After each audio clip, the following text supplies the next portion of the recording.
Cordial greeting, partners or tutor. My name is Wilson Alexander Marie de la Osa, student of the course English 7.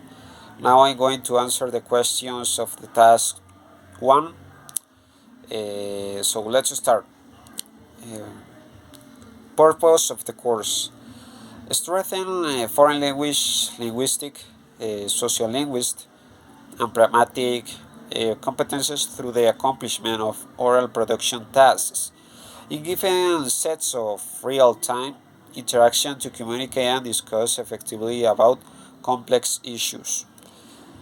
Next question: how many learning outcomes can you find in the syllabus?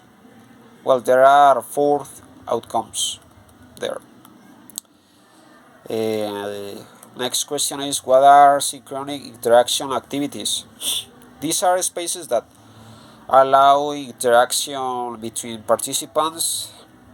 It usually provides authentic contexts so that the students will be able to show up their abilities to express fluently and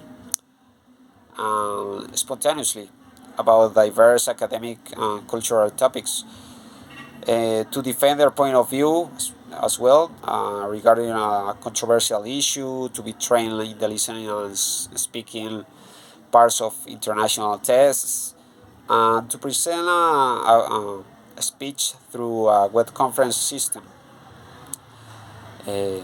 Well, next question is: how many activities does the course have? It has 6 activities. Which activities in the course imply real-time interaction?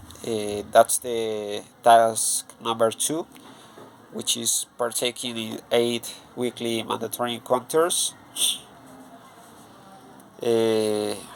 Next one is: summarize with your own words the course rules and conditions.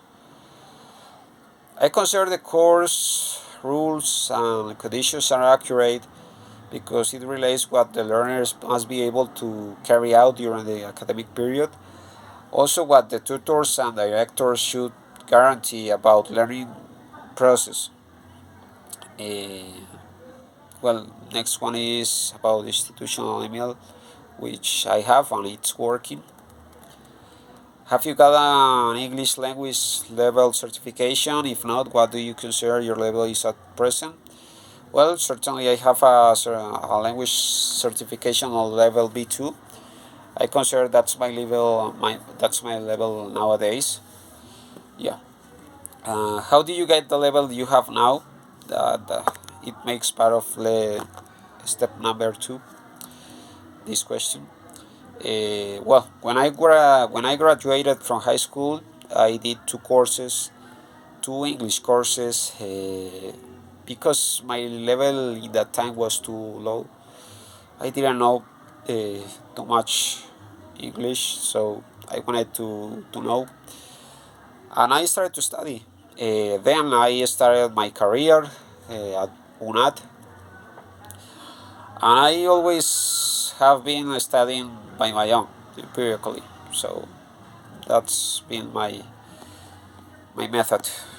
Why are you studying English as a foreign language?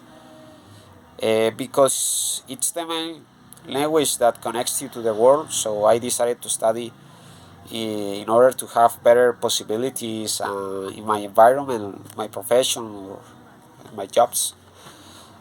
And also because it would be a pleasure to transmit what I already know to other people. I mean, to people who also want to learn the language. How is studying a language as an adult different from studying it as a child? Well, it's too different due to brain's development. Even it is more likely it's more likely that children acquire the foreign language than adults. However, in both cases, there are different teaching methods, and of course, the learners get the knowledge according to their profiles, and obviously their circumstances.